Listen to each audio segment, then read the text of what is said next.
टीके लगाने वाली नशेई औरतें आपको सड़कों पे बेयारो मददगार नजर आती हैं, लेकिन उनको कोई पूछने वाला नहीं होता। आप नहाती कहाँ पर हैं? क्योंकि मुझे यहाँ पे कोई ऐसी जगह नजर नहीं आ रही जहाँ पे एक औरत नहा सके। यहाँ पे कैसे नहाती हैं? तो थोड़ा सा दोनों साइड से कवर किया है, इस साइड से भी मैं बोर्ड लगाती हूँ और फिर यहाँ पे पानी की बाल्टी आपने अपना बाथरूम बनाया हुआ है। ये एक हाईली एजुकेटेड औरत है, DHMS इन्होंने किया हुआ है और आज से 1 महीना पहले ये अपना फ्री मेडिकल कैंप चलाती थी। रिहाइश किधर है? मेरी इस वक्त रहाइश भी यहाँ पर ही है। मैं इसी सोफे के ऊपर सो जाती हूँ शाम को। एक्चुअली ऐसा अनफॉर्चुनेटली हुआ कि हमारे पास सेविंग जो है, पैसे जो हैं वो ख़त्म हो गए और हमारे पास मज़ीद इतने पैसे नहीं हैं कि हम किराया दे सकें। अस्सलाम वालेकुम, मेरा नाम हिफ्ज़त ताहिर और आपने बहुत सी ऐसी कहानियाँ देखी होंगी जिसके अंदर टीके लगाने वाली नशेई औरतें आपको सड़कों पे बेयारो मददगार नजर आती हैं, लेकिन उनको कोई पूछने वाला नहीं होता, ना ही उनको कोई ज़रूरत होती है। लेकिन आज मैं आपको ये बताऊँ कि फ्रेम में मेरे पीछे आप जो खातून देख रहे हैं, जो इस वक्त एक चटाई पे बैठी हैं, इनके पास कुछ कागजात हैं, एक हैंड बैग है, एक पानी की बोतल है और ये टूटी फूटी डस्टबिन है और इनके पास कोई ऐसी चीज़ नहीं है जो इनको यहाँ पे इजीली रिलैक्स फील करवा सके। अगर थोड़ा सा इनके बारे में बताऊँ, ये एक हाईली एजुकेटेड औरत हैं, DHMS इन्होंने किया हुआ है और आज से 1 महीना पहले ये अपना फ्री मेडिकल कैंप चलाती थी DHA में।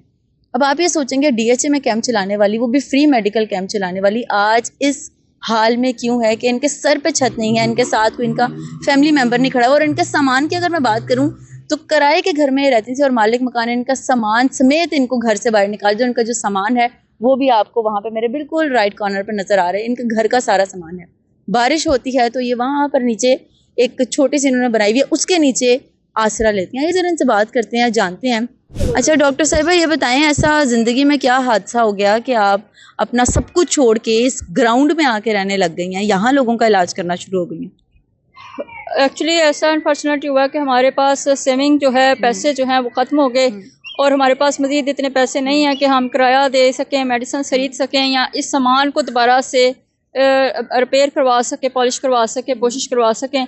तो ये सारी चीज़ों के लिए हमें पैसों की ज़रूरत है और इस वक्त खुले आसमान के तले हम बैठे हुए हैं बगैर पैसों के और इस सामान के साथ। और कुछ मेडिसिन हैं जो कि मैं पेशेंट आते हैं पूछते हैं तो मैं उनको फ्री में दे देती हूँ और ख़वातीन मशवरे वगैरह कर लेती हैं। इसके अलावा हमारे पास कोई ऐसी सोर्स ऑफ इनकम नहीं है कि जहाँ से हमारे पास पैसे आ सकें और हम अपने लिए कोई क्लिनिक वगैरह या हॉस्पिटल वगैरह या किसी घर में ही छोटा से फ्लैट में ही अपना 2 कमरों का क्लिनिक बना सकें। डॉक्टर साहिबा, आप रह किधर रही हैं? रिहाइश किधर है?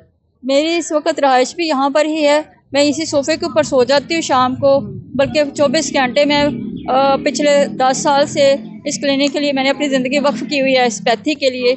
और मैं पिछले 10 साल से इस तरह से प्रैक्टिस कर रही हूँ कि मेरा क्लिनिक के साथ ही ज़्यादा अटैचमेंट है कि मैं साथ ही बेड रखा हुआ था और हम ये सिस्टम बना रहे थे कि डॉक्टर्स जो है रेस्ट कर सकें, एक बेड भी साथ होना चाहिए, एक रूम हम बेड। एजुकेशन के बारे में जानना चाहूँगी। ज़ाहिर है आप बता रही हैं कि आपने जो है होम्योपैथिक की एजुकेशन हासिल किया है। कितने साल का कोर्स था? कौन सी डिग्री है आपके पास? मेरे पास diploma of homeopathic medical science है, DHMS उसको बोलते हैं, और ये है 5 साल का। मैंने ये city homeopathic medical college Gujranwala से किया है और मुझे ये कोर्स 5 साल का होता है। 5 साल तालीम हासिल करने के बाद, अपना क्लिनिक चलाने के बाद आज आप इस हालात में हैं कि आप खुद तलबगार हैं कि कोई आपकी हेल्प आउट करे।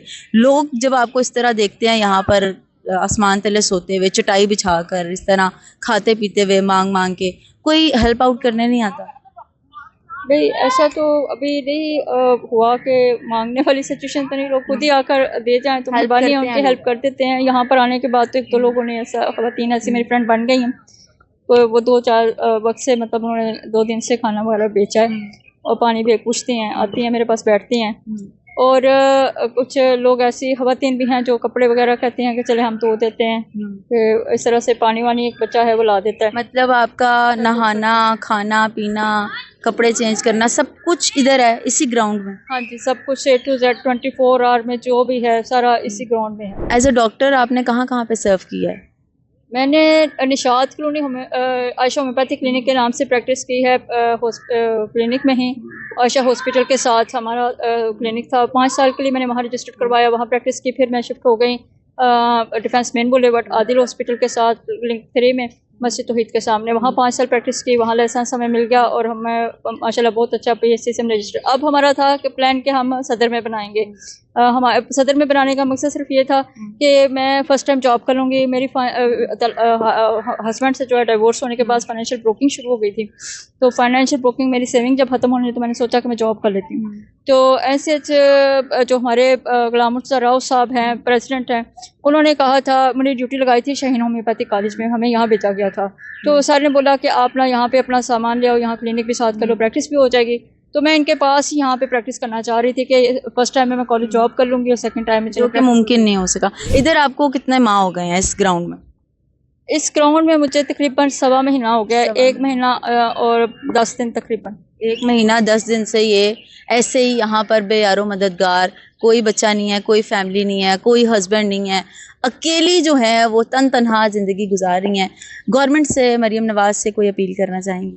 مریم نواز صاحبہ سے یہی اپیل کرنا چاہوں گی کہ کم سے کم, یہ میرا اپنی ایک ذات, میری اپنی سوچ تھی کہ جس طرح سے میں فری کیمپنگ کر رہی تھی یا پریکٹس کر رہی تھی, اگر اللہ تعالیٰ مجھے پیسے اتنے دیتے تو میں خود سے ایک ہومیوپیتھک ہاسپٹل بناتی جس میں ڈاکٹرس کو, اپنے جونیئرس کو ساتھ میں اپنے ایک ٹیم ورک بنا کے ہم چلتے. یہاں پہ ایک 1 مین شو ہے, اگر ہم آگے نیکسٹ کرتے بھی ہیں تو 1 مین شو ہی ہوگا کہ میں اکیلی ہی سارے کام کر رہی ہوں گی. تو یہ اکیلے بندے کا کام نہیں ہوتا, ایک ٹیم ورک ہوتا ہے جس میں اسٹاف کی ضرورت ہوتی ہے, سیلریز ہوتی ہیں, سارے معاملات ہوتے ہیں. تو ادارہ وہ ہمارے ہومیوپیتھک برادری کی طرف تھوڑی توجہ کریں, ہومیوپیتھک کی طرف بھی توجہ کریں. اور آپ کے اپنے لیے ذاتی طور پہ آپ کو کیا چاہیے گورنمنٹ سے؟ کب تک آپ ادھر اس گراؤنڈ میں, اس چٹائی پہ زندگی گزارتی رہیں گی؟ مجھے ذاتی طور پہ اس وقت اگر اسی گراؤنڈ میں وہ مجھے پروٹیکٹ کرتے ہیں تو مجھے اس کے اوپر چھت چاہیے تاکہ بارش سے ہمارا سامان اور ہم سیو ہو سکیں, اور فرش بھی نیچے, مطلب کہ یہ مٹی وغیرہ ہوتی ہے جس سے گرد ڈسٹ پیشنٹ اور بیمار ہوتے ہیں. یہ ساری جراثیم ہیں, جو کرونا بھی آپ کو پتہ ہے, اس کی وجہ سے بھی جمس جانور بھی ہیں. تو یہ بہت, یہ جگہ بالکل بھی سوٹیبل نہیں ہے. آپ یہ دکھا دیں آپ نہاتی کہاں پر ہیں, کیونکہ مجھے یہاں پہ کوئی ایسی جگہ نظر نہیں آ رہی جہاں پہ ایک عورت نہا سکے. کہاں پہ نہاتی ہیں؟ یہاں پہ نہاتی ہیں. یہاں پہ کیسے نہاتی ہیں؟ یہ کیا ہے؟ اس طرف سے میں نے اس کو تھوڑا سا دونوں سائڈ سے کور کیا ہے. اس سائڈ سے بھی میں بورڈ لگاتی ہوں, اور پھر یہاں پہ پانی کی بالٹی. آپ نے اپنا باتھ روم بنایا ہوا ہے, واش روم بھی یہاں پر کرتی ہیں؟ جی, اب فی الحال تو یہی ہے کہ میں اس کو چھوڑ کے جگہ کو جا نہیں سکتی. یہ 4 دیواری انہوں نے اپنے لیے بنائی ہوئی ہے, جس کے اندر ایک بالٹی ہے, ایک پیڑھی ہے, 2-3 اینٹیں ہیں, یہیں پر نہاتی ہیں اور یہیں پر جو ہے وہ سارے معاملات ہیں. انتہائی برے حالات میں جناب یہ اپنی زندگی سے گزار رہی ہیں, اور یہ ڈاکٹر ہیں ہمارے معاشرے کا ایک قیمتی ترین اثاثہ ہیں جو بے یار و مددگار ہیں. یہ ہماری آج کی سٹوری تھی, انتہائی ہمارے لیے بھی بڑی افسوسناک ہے. ہماری گورنمنٹ کو اس پہ خاص طور پہ ایکشن لینا چاہیے. سب سے پہلے تو ایک عورت ہونے کے ناطے مریم نواز کو چاہیے کہ ان کو ایک جو ہے نا وہ تحفظ دیں, کیونکہ ایک اکیلی عورت سروائیو کر رہی ہے معاشرے میں. پھر اس کے بعد ان کے میڈیکل کے لیے کچھ نہ کچھ اقدامات کیے جائیں, کیونکہ اس کو لے کے بہت زیادہ پیشنیٹ ہیں. مجھے دیں اجازت, اللہ حافظ.